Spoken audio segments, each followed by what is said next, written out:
Hello again, this is Kari-chan, and we are about to start part 4 of the letter. Still on Isabella. Part 3 was rather boring. Nothing special happened. Just that she sold the house, and she celebrated with her friends. And then it segued into boosting Zach's,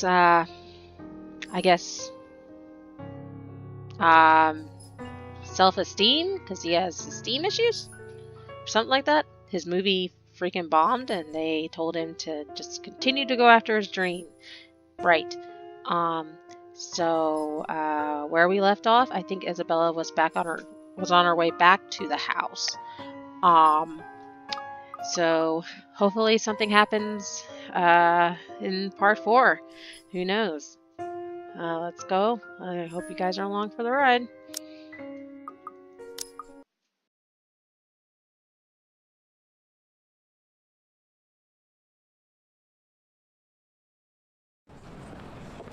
Okay. The sky is cloudless and the noontime sun is beating down on the hard concrete when we leave the cafe.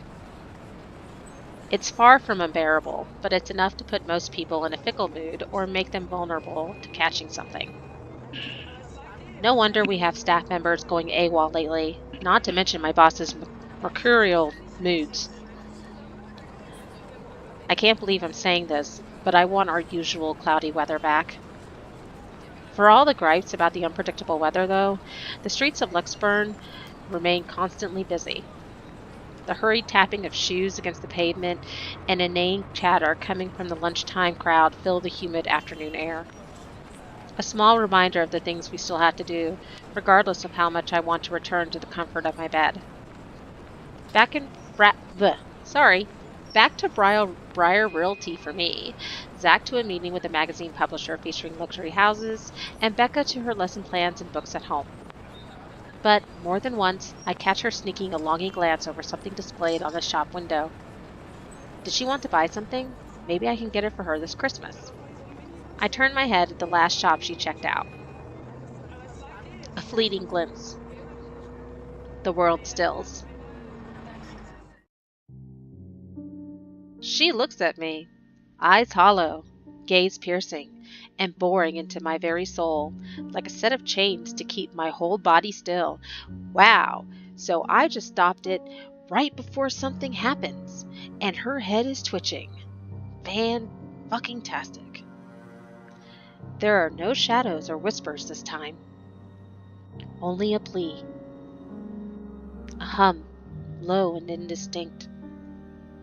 Compelling me, beckoning me, intent on dragging me to the void beyond the glass.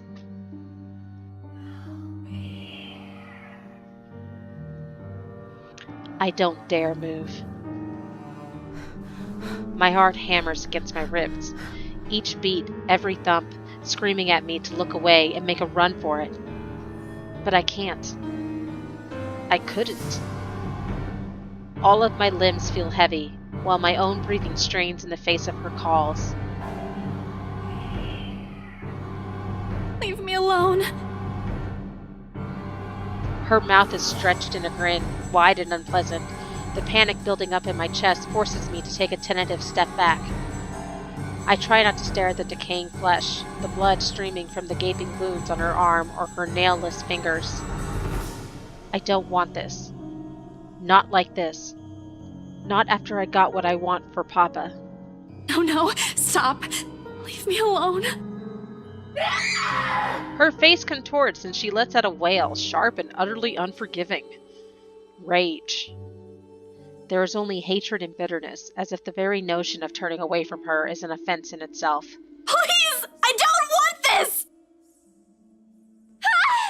Before I know it, I'm stumbling backwards, my own throat hoarse from the screams I didn't even notice already coming out of my mouth. The back of my feet catches on a loose stone, sending me sprawling on the ground. The resulting pain completely jolts me out of the haze, blurring my mind. For a little while, my surroundings appear unfamiliar until Becca's face swims into my vision. A look of concern is on her face and her hands are gripping my arms tight. Even Zack appears beside himself with worry while he stands behind her, acting as a shield against the small crowd of onlookers already forming around us. What happened? Bella, you okay? My mouth opens and closes, but nothing comes out. The words refuse to form. On impulse, I sneak a swift glance at the display window. She is gone, yet the foreboding feeling hasn't left me. My hands are shaking as I push myself off the ground, my weakened limbs relying solely on reflex and muscle memory. Something icy has made its home at the pit of my stomach. I want to throw up, anything to get the wretched feeling out, or sensation out. You are screaming! Zack, call someone! No, don't! I'm good. I'm good! I need to get to the office. Rose, the floor plans. Someone's going to pick it up. I'll see you later. Careful! Don't stand up yet. Stay put, Isabella. Zack, you watch over her for me. I'll call for someone. I attempt to smile to put her at ease, but it likely comes off as a grimace. Gently, I pushed her hands off my shoulders. My knees are still trembling, but I can stand. Leave. Leave me. Stay away. Away. The humidity stifling. Everyone's stares are unnerving, and Becca and Zach's concerns are suffocating. I don't want to be here. No more. I break into a run. I wish I hadn't left my bed this morning. Here, with only the occasional drips of water in the sink and the whirring of the fan blades to keep me company, it's easy to fall into a cycle of negative thinking. But even with the clutter to keep me company, the room still feels a whole lot bigger than usual. I hug my knees closer as a group passes by outside. Loud. So loud. If only there was a way to tune everything out, to keep my head from replaying every image, every sound of her. Her screams, her awkward gait as she reaches for me, her bone-chilling smile, her pleas for enough. That's enough. A shiver passes over me, though it's not from the hair still hanging damp against my back, nor the draft that enters the room from the windows I've left wide open. My gaze shifts over the letter sitting on the coffee table. Its edges flutter innocuously as the wind touches it. Funny how an ordinary-looking piece of paper can bring this much trouble. The impulse to throw it away or rip it to pieces is still there. I can easily do it, but after that, what? Will she leave me? What about those people who have already seen it? Will they be okay? This uncertainty gnaws at me. Knowing that she's real and might also go after the people I care about, I just wish someone would listen. Believe me. The abrupt break in the silence nearly makes me jump out of my skin. Blindly, I fish out my phone from under the mess of papers and cushions, where I've carelessly thrown it before taking a shower hours ago. Zach's name flashes brightly on the screen. Is he calling because of this afternoon? Frankly, it's the last thing I want to discuss, but I did leave the two of them there without saying anything. Knowing Zach, I bet he's worried. Hey, Zack. Oh, good. I thought for sure you're not gonna pick up. Sorry, it took me a while to find my phone. No worries. You game tomorrow? I pause. I don't recall making plans with Zach for the weekend. Did I forget something? Remember that guy I told you about? Back in the movies? The, priest? For the blessing? Does it ring a bell? Oh, right. I did say that, but I didn't think he'd actually go through the trouble, especially after what happened with the spill. Sometimes I forget how kind Zach can be. Yeah, I remember. Is he fine with it? My friend doesn't mind. We're lucky he's not busy. So, tomorrow, he'll meet us at the mansion. Okay. Sorry for the trouble, Zack. Hey, no problem. I'm the one who suggested it to begin with. And, well, this afternoon you did surprise us. Never seen you scream like that. You scared the hell out of Rebecca. I guess I owe you a lot for this, huh? Nah, we're cool. You had us worried, but I know you'll tell us about it eventually. I just want to make sure you're doing well. You left all of a sudden, and you're not answering any of our calls. He's trying to get me to talk. Normally, I tell him I'm fine, say a few simple reassurances to put their minds at ease. Now nothing will form. I can't bring myself to say anything. He seems to have sensed my hesitation because he immediately changes the subject. Yeah, anyway, I gotta go. I left something on the stove before making this call. Just soup, but it'd be embarrassing if I burned soup. I doubt it. Ashton, on the other hand... Well, remind me to tell you about what he did with the pressure cooker next time. Oh, damn, it overflowed! Really need to get going. Bye, Bella. He hangs up before I can thank him. The busy tone, though muffled, echoes through the receiver. No one is saying this will work. Even I am doubtful it will. But right now, I'll take anything. Anything to get out of this nightmare. Sleep comes easier tonight. And for the first time in a long time, I dream. Of clear skies, of unrestrained laughter from children playing in the streets, and with small cramped dwellings. To an outsider, the sight does not paint a pretty picture. However, this is home to me. Yay, she survived another day! Morning dawns bright and clear the following day. Although the air still feels muggy and I miss the chilly autumn weather, it's one of those rare weekends when I'm up and even before my alarm rings. If it wasn't for Zach's call last night, I'd probably sleep in. When 9 a.m. rolls around, I'm already on my way to the Ermengarde mansion. To think that I'd have to go back again. I'd be lying if I say I'm excited. I don't have to anymore. Rose happily gave me paperwork duty when I volunteered. We're on the last phase of the sale, too. Well, almost. Papers to sign, documents to finalize, various other legalities to settle with the current owner and all that still. Never mind that its new owners want everything done within the week, when the process typically takes more than that. They want it done? Well, we'll get it done. I really don't understand rich people.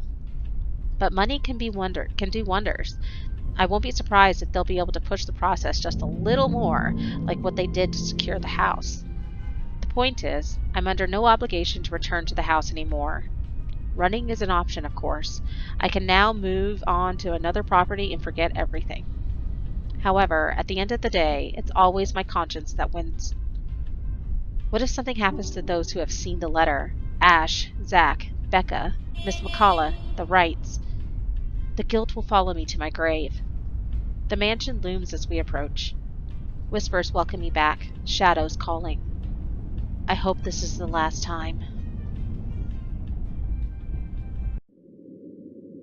They are engaged in a quiet conversation when I find them in the mansion's front gardens.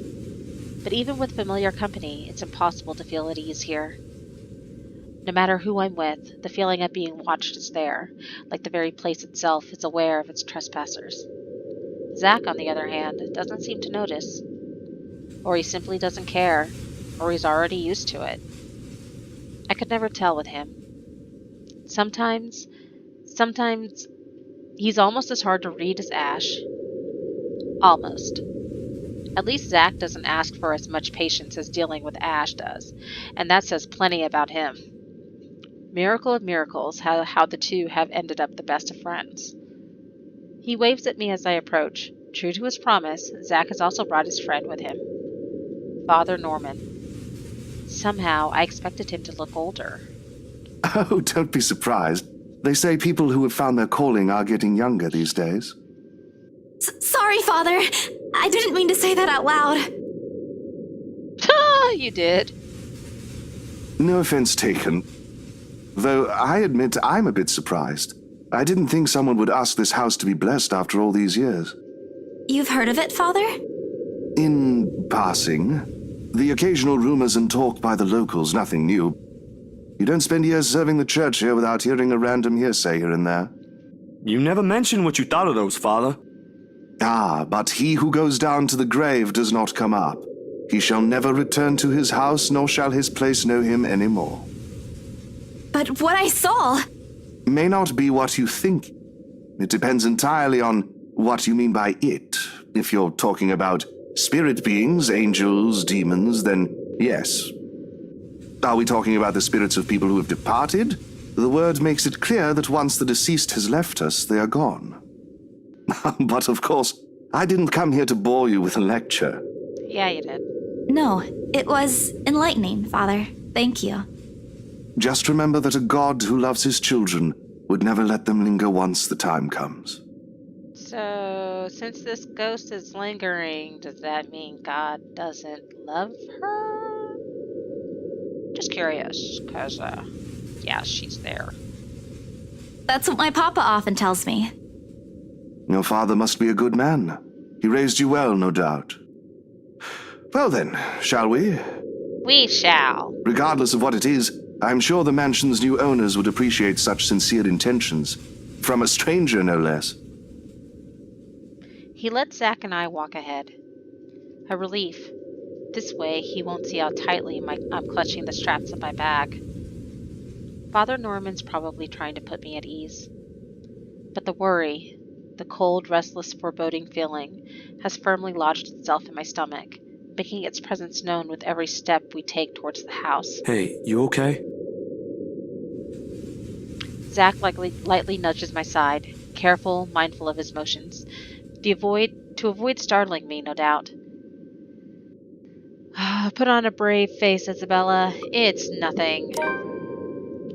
What is it that people often say, the more you talk about them, the more reason they'll show themselves to you? I'd rather not let that happen right now. And to be completely honest, when you've been telling the same thing to people for 2 consecutive days, it gets a little tiring. After the trouble Zach went through for me, on a weekend no less, I really don't want to burden him with more of my worries. That isn't what we're here for. Yeah, it's nothing, Zach. A reassuring smile and nothing more. Aye, if you say so. But tell me if you ain't feeling well. We don't have to go through with this if you don't want to. Consciously, my grip on my bag strap loosens when I catch his glance. He returns my smile with one of his own and a light pat on my head. Altogether, he stops walking. The gesture is meant to be comforting, but only serves to add another layer of wrong with the way I'm refusing to tell him anything. He was there yesterday. He saw what happened. He has questions. One I don't have the answers to, yet. But he's also giving me a way out. Thanks, I will. But I think I still need to see this through. Besides, I'll be the one to blame if someone sees you there without me. I really don't want to get in trouble with my boss. That bad, huh? You have no idea. Okay, come on. Let's get this over with.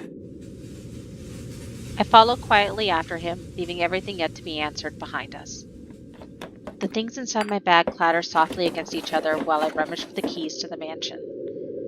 I should have heard the telltale's jiggle by now, but didn't I put it in my bag last night? Seconds later, I'm sitting on my heels, and one after another, I'm taking out everything from every pocket, every slip. It'll be a pain to put everything back later, but I'm sure it's just under these... nothing.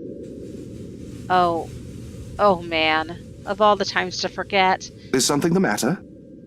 No, I'm sorry, Father. I think I left the key. No use coming up with excuses, and right after they've both taken the time to go this far away from the city. With a heavy sigh, I grab the door handle to pull myself up, a string of apologies ready at the tip of my tongue. Careful, Bella! We've spoken with the current owners. Well, technically, you're not yet the owners, but... There's a brief moment of confusion. And then, I'm falling. The momentum of the swinging... Let me try that again. The momentum of the door swinging open pulls me back first into the mansion's foyer before I can make sense of what's happening. That sounded like ow, Rose. my back. I bet you that's Rose. What the? Isabella? No time to nurse my bruised back or make up excuses, because the next thing I know, Zach's gently pulling me upright by my arm. Rose looks down at me with a mixture of apprehension and something I couldn't quite place. I'd say it's relief, but... sheesh. Good going, Isabella. Right after you volunteered to work on the papers. And standing behind her... Ma'am Hannah! Mr. Wright! Is it Hannah or Hannah? Whatever. Oh, Isabel. We always meet in the most interesting circumstances. Aw, how politely crude. A complete understatement, darling. Aw, you're just... yeah. What are they doing in my house? Damn. Change in tone, huh? Abruptly, he waves his hand at Zach and Father Norman, like their presence is a slight against his own. Snarky, aren't you? I thought you said you wanted to do paperwork duty. What are you doing here? Like a deer caught in the headlights. Unfair, Rose. That's putting me on the spot. And it leaves me no other choice but to answer. The reason why I'm here? Well, spit it out, Lily. We don't have all day. Oh dear God. I mean, at least Hannah gets it sort of right, but he's like way off base. I'm just here to make sure everything is fine before you move in. Right, the thing that Rose is supposed to do, and probably is doing right now, with them standing right next to her. I am so sorry, Mama. You said I'd go to hell if I lie. I likely will after this, but there's no other way. Well, it isn't entirely a lie. I am here to make sure no one disturbs them after they move in. It just so happens that what I'm checking for and trying to drive away is of the paranormal variety. Oh? The house appears impeccably fine to me.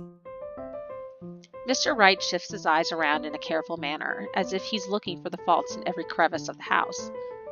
The grin on his face, though, when he returns his attention to me, is similar to what my kuya Jordan had often given me when he was up to something.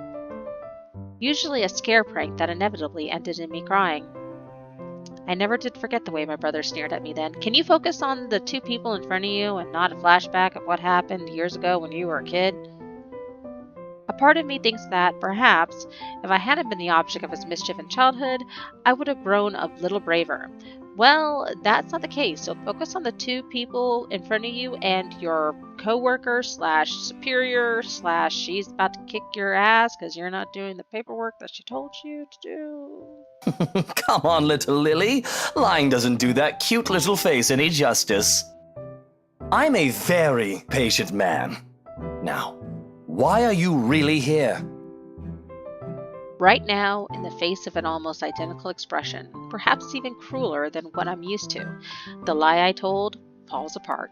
The truth is I was just thinking we could have the house blessed before move-in day. And why would we ever need to have this house blessed? For luck and protection?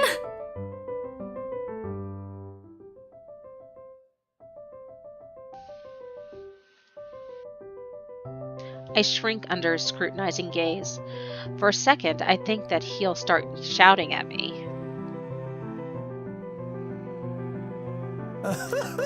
Instead, he laughs. Not the mocking, jeering kind, but one wondering if he's hearing things right. I say he was amused, but I honestly couldn't understand what was so funny with what I just said. Was it really that weird? Wasn't it a custom here? I wish Becca was here to explain stuff like this. That's rich coming from you. When we saw Devlin Court, you didn't. It's a small custom back home. I thought it would be nice to do something that would bring positive energy to the mansion since this place has been empty for years.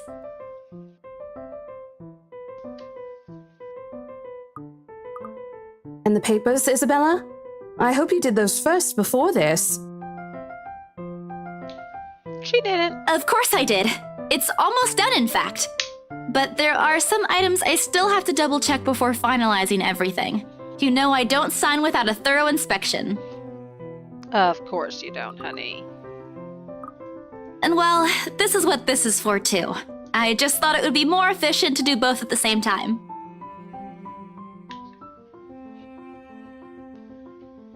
Sorry, I had to adjust my table because it seemed a little slanted. Okay, moving on. Here I thought you didn't want to go back.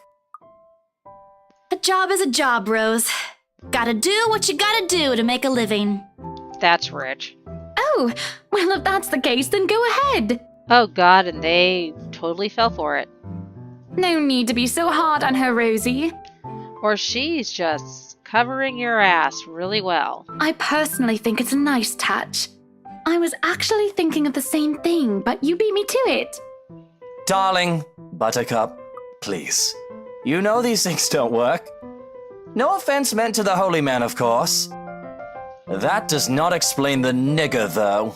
Whoa! Wow! He went there. He went there. Man, I am so glad I didn't have to say that. But damn! Even I wouldn't go there. That's the first time I've actually seen that word in a visual novel. Wow! It fits, because I would expect him to say that shit. Ooh! Oh my god, you're about to get decked. That's... Man, he just crossed it without a thought. Okay. Oh, I am so sorry if this offended anybody. I had no idea that that word was going to come out, and if it did, I can't apologize on behalf of the developer, but I can apologize for not... Actually, I can't apologize for shit. I mean, I'm just as shocked as you are. Let's not draw any more attention to it. It's there. Woo! It's there. All of a sudden, there's an awkward silence that even Rose, of all people, seems reluctant to break. No shit! Although a desire to do so is evident in the way her eyes narrowly shifts to Mr. Wright. Meanwhile, Zach's grip on my arm suddenly tightens. He doesn't say anything further, but there's a conflicted look on him when I glance up. That's the face he makes only when he desperately wants to give someone a piece of his mind, but chooses not to do so, mostly to avoid confrontation or fanning the flames to an argument. He has always been like this. Huh? Whatever. Even among his own friends, he chooses to take a placating stance, and despite holding opinions of his own. Not that I won't say anything. I know Mr. Wright's a client, but you can't just say that in front of other people. In front of Zach, no less. If Ashton were here, I know he wouldn't stand for it. And neither do I. There was a reason why bullies back home never touched my younger brother again, and I gave them a taste of their own medicine. Yeah, sister, you do what you gotta do. He might be inches taller than me, but I'm pretty sure I can still land a hit or two. Okay, don't hit him. Maybe. If only I'm not going to get in trouble with BRC for it. But before any punch could be thrown, Ma'am Hannah cuts in. Hannah, whatever. Lucille Mitchell Wright. Whoa, she did the full name. Lucille Mitchell Wright. Get him, honey. In a voice too firm, demanding his complete silence. What? Ooh! Instead of answering, she merely crosses her arms and shoots her husband a sharp, disapproving glare. That seems to have done the trick. He immediately shuts his mouth, but not before muttering a few inaudible words under his breath. After this, Ma'am Hannah, we're just going to call her Hannah, Ma'am Hannah could only sigh and roll her eyes, more than happy to get back to the topic at hand. I'm sure she knows what she's doing, love. She got us the house, remember? Oops, no, I don't want to return to the main menu. Cancel. Who knows what a little positive vibe can do? It could even give us what we've been eagerly waiting for all these years. What have we been waiting for? I don't think I was ever informed of. Nothing you should worry about right now. Anyway, we've still got a few things we need to discuss with Rosie here. Over lunch? I hope you don't mind, Isabel. We'd love to take you with us, but... Oh, no. Go ahead, ma'am. This'll take time. That's why there's 2 of us working on this. Rose looks like she's about to murder someone. Probably me. At least she won't have to stay in a haunted property. She's getting the better end of this deal if anyone's going to ask me. Oh, wonderful. I hope the next time the 3 of us meet, it'll be over a closed deal, Of course, ma'am. Please look forward to it. Rose hurriedly hands me the keys to the house before leaving, mouthing reminders to secure the place and harmless threats for throwing her under the bus. You did? When did you throw her under the bus? I return it with a reassuring smile of my own, even if she's the one who often forgets. Sheesh! And just like that, gone, just as quickly as they appeared, fleeting from one scene to the next and leaving me wondering if this is simply what's typical for the rich and famous. If so, I'd rather stay with my rundown apartment or our little shack back home. There's still joy in the smallest things after all. With a house this big, it's not surprising when the ceremony takes a few hours to finish. The sun's already high by the time we've gone through the last room. I can never say I'm a devout follower of my own faith, even with Mama and Papa's teachings. But hearing every word Father Norman uttered as we went around the house has put me at ease. All of a sudden, the mansion doesn't seem so scary anymore. Maybe there is an end to this. Or perhaps this is the end.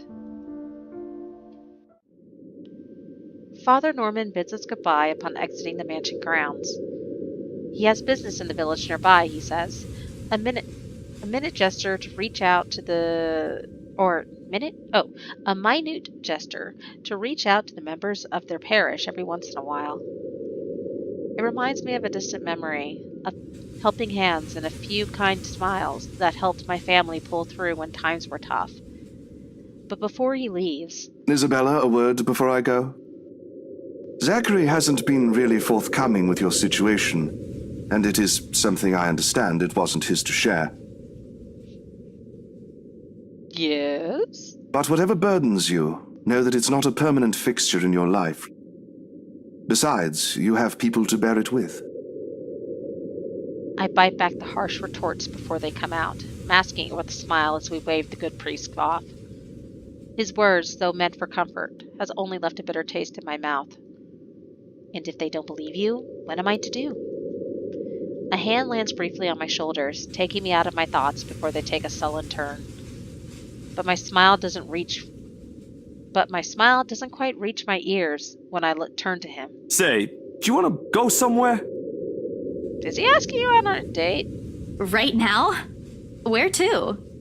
Anywhere in the city. I'll leave it up to you. He's just probably trying to put you at ease. Should I take this offer?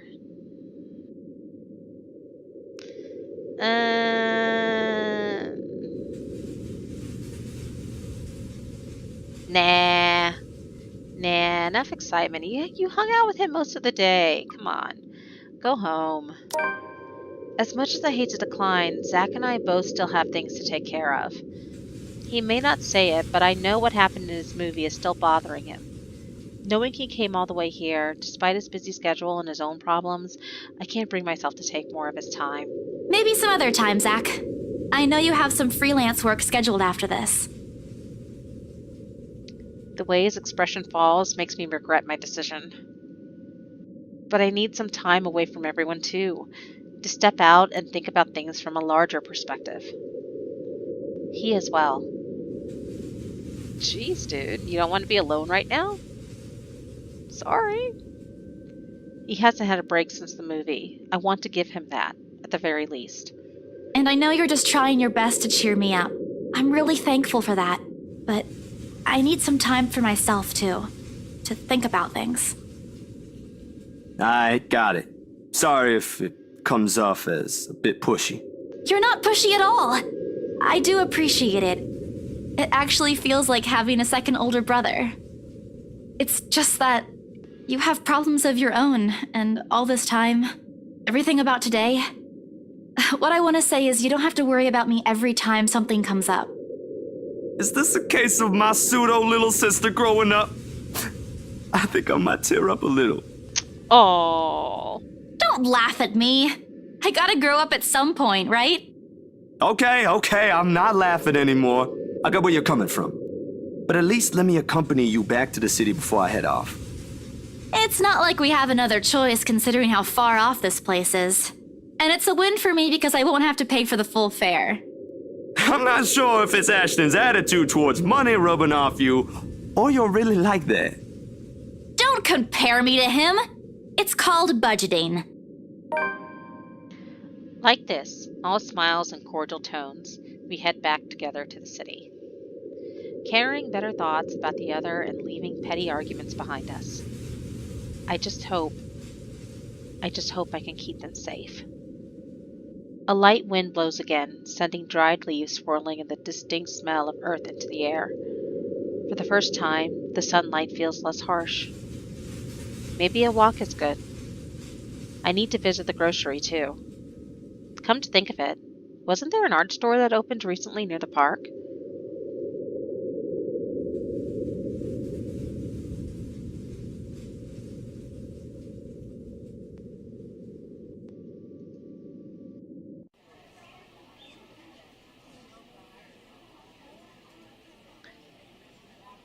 The cat's name is Beruthiel. Or at least that's what his collar says.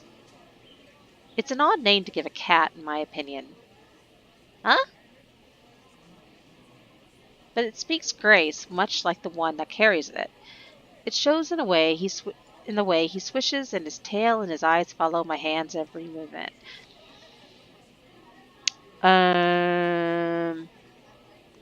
I'm not sure what he finds fascinating in me, to be honest. I wasn't the very picture of grace when he found me, after all. It was a bad idea, carrying 2 heavy bags of newly bought arts materials and groceries, without help or a sure ride home. In hindsight, perhaps I shouldn't have bought all of these at the same time. I didn't even make it past the park. And now I'm suffering underneath the glaring afternoon sun, hunched up on a park bench and drenched in sweat, in the company of a cat curiously watching my every movement. I hope it stays where it is. It's just a black cat, but back at home, they're considered ill omens. Yeah, there and pretty much everywhere else. I wonder if there's such a place where a black cat is a lucky cat. I'm gonna Google that. Don't look at me like that. I can act graceful as well if I want to. Not that I've ever acted graceful in my life, of course. Growing up with rowdy younger brothers and a sister does that. Or maybe it's the opposite. Mama used to call me a little troublemaker before. Well, graceful or not, there's no use moping. A short breather and then I'm off home. Besides, it isn't like the company's bad. Even if it's a cat, as long as it doesn't bite or crosses my path. Well, where's your owner, anyway? Why are you talking to it like it can respond? Oh, whatever. I do the same thing to my dogs. Anyway, he has one, doesn't he? An owner. That's what the collar's for, isn't it? A bandage is wrapped on one of its paws, though. I wonder what happened to it. Did he run away? Well, if you don't have one, I won't be able to take you in. My apartment doesn't allow pets. I tried to bring one home before, a cat. Not black, of course. And Rebecca threw a fit before the landlady could. I take a small packet of sweets from one of the bags beside me and pop it open. As I'm about to put it into my mouth, he meows. My hand stops. Do you want one? Don't give the cat candy. What's wrong with you? He doesn't meow again as I'm expecting him to, but I take his unblinking gaze as a yes. I shift the piece in my palm and hold it out to him warily. He sniffs at it once, twice, before... Baruthia! Like a good, properly trained pet, Beruthiel responds as soon as he's called. Recognition comes as soon as my head snaps in the direction of the voice. Miss McCullough's hard to miss, what with her height. I'm sorry. Did my cat hurt you? Oh, it's you. Ew. No love lost between those two. Nice to meet you again, Miss McCullough. Were you harmed in any way? I'm sorry. Bruthiel's not exactly fond of other people. Even run away from the veterinarian right now. Oh no, he was just sniffing my hand earlier. My Bruthiel's a she. Woo! She? All this time I thought... The pause in conversation, if this can be called one, is uncomfortable. We're merely two people working different jobs for the same client. Frankly, meetings like this don't happen a lot, and if it does, a simple nodding of heads is enough. Still trying to be friendly wouldn't hurt, right? Ooh. Yeah, you botched the cat thing, so move on. I'm just curious about your work. What about it? Oh shit, maybe that was the wrong response. There's something guarded in her expression at the mention of work, but I pushed through with my question. I just want to know how it is to work on a house like the Ermengarde mansion. Is it hard? I guess she wasn't expecting a question like that, if the way her eyebrows shot up tells me something. Because of its age? I wouldn't say it is. It is a challenge, considering the factors me and my team have to sort out. Never mind, she has a smile on her face, so I'm assuming that was good? Yeah, good choice. All right. But it's a good project. A breath of fresh air from what I usually work on. And I have a good team. So I'm guessing my relationship improved? I'm kind of curious to check it, but I won't just yet. Those original fittings, though. It might be old, but the architecture is magnificent. I'm sure you've seen the stained glass windows in the foyer. Oh, I can already think of so many things I could do with it. But of course, my team will have to double check for necessary repairs here and there. That's probably for the best. It's easy to break some key elements with a rush restoration job, and who knows what other hidden issues there might be underneath. People can be so careless. I'm sorry, I spoke too much. No, it's okay. You seem to really love what you're doing. It's not really like that. I'm just lucky to have found work in an interesting field. Anyway, Bruthiel's due for her visit to the vet. Nice talking to you, Miss Santos. I wish you luck with what you're planning to work on. It seems like a big project, too. She gestures with her head towards the bags, the ones filled with stuff I've recently bought from the art store. It's a project for a friend, actually. All the same. Good luck. Aw, how nice. She's not so bad. I watch her as she leaves, though she stops shortly before crossing the threshold separating the park and the street. She faces me again, looking like there's something she has forgotten to say. By the way, about the Ermengarde mansion, with my clients, it's the rights, I hope you don't mind me asking, but has the deal been finalized? There's still a few papers they need, but the house is more or less theirs now. Ah, thank you. That's all I needed to know. Wait, about the mansion, the letter, the same one they saw. Whoever she is, she's asking for help. Someone. I want to tell Miss McCullough that the urban legends aren't just legends anymore. They're real. She's not going to believe me. Don't mind me. I need to go too. Have a good day, Miss McCullough. I hastened to pick up all of the bags I've left on the bench and ran as far as my legs can take me. In that moment, what I'm carrying in my hands weighs far lighter than the overwhelming guilt trying to consume me. Home. I want to go home. Anywhere where I won't be reminded of the house. Of her. Of my own cowardice. The food tastes less appetizing tonight. A pity. One would think that someone who had been on a continuous binge of instant noodles would find a home-cooked meal enjoyable. But it isn't. Hunger isn't what is gnawing at me tonight. Neither are my sore muscles. The TV runs loudly in the background, but what it says barely registers in my brain. It's hard when the things you're trying to forget keep returning to the forefront of your mind. It distracts you, eats at you, devours you.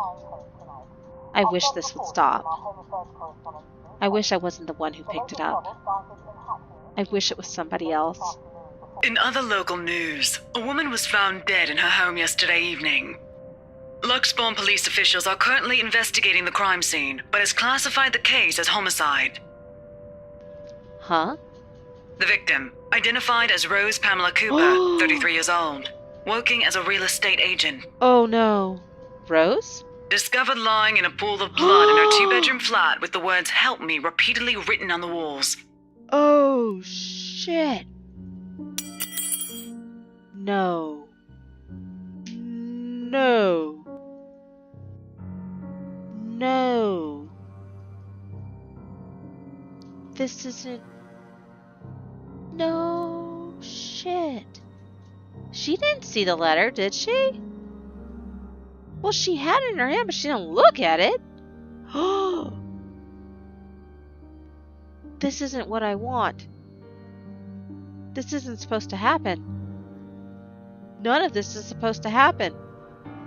No one's supposed to die. Those are just stories, right? Legends. That's what everyone has kept telling me. So why? And I...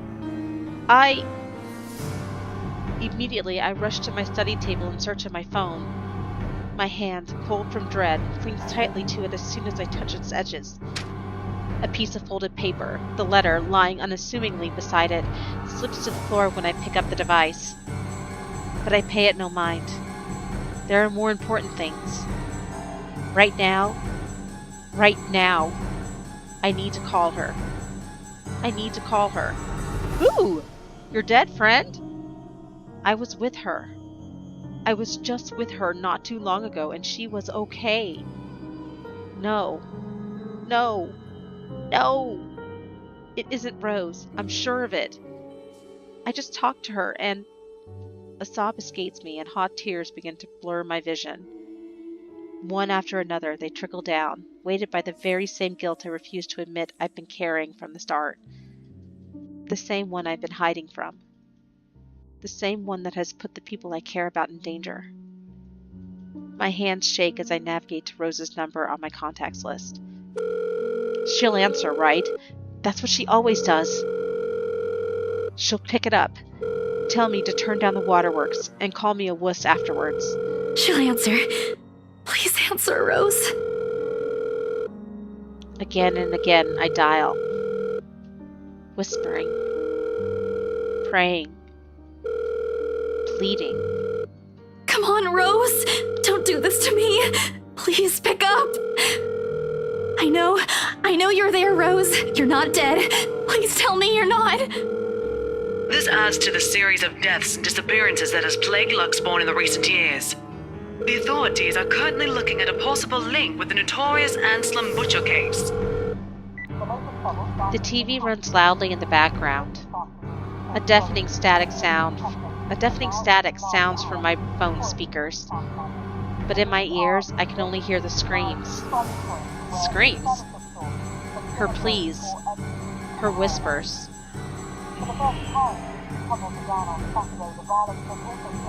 We are not safe.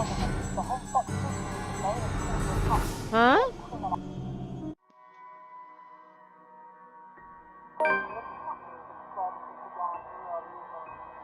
Wow. Okay. So as much as I would like to continue, I think we're going to stop here. I'm at almost 50 minutes, and I promised myself I would not go over an hour. So, yeah, I mean, that's a pretty shitty place to stop. But, oh my god. I don't remember Rose even looking at the letter. This is insane. So before I sign off, let's look at the relationship real quick. Okay, so Hannah doesn't really give a crap about us. Marianne thinks better of us. Zachary thinks better of us. And Ashton and Rebecca, it looks like it's still the same. Although Rebecca's name has new. So I guess maybe it was lower and now it raised. I think. Luke still doesn't like us and Hannah still doesn't like us, which is perfectly fine with me. Don't like them either. Okay, wow. So I guess Rose was the first victim, although I don't recall her looking at the letter.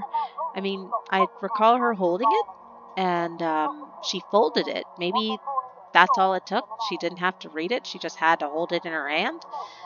I don't know, but that's sad.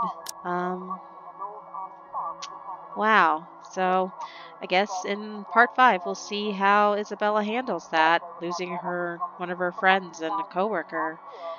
But that's where I'm going to stop here. So I'll see you all next time. Bye-bye. Have a good night. See ya. Peace.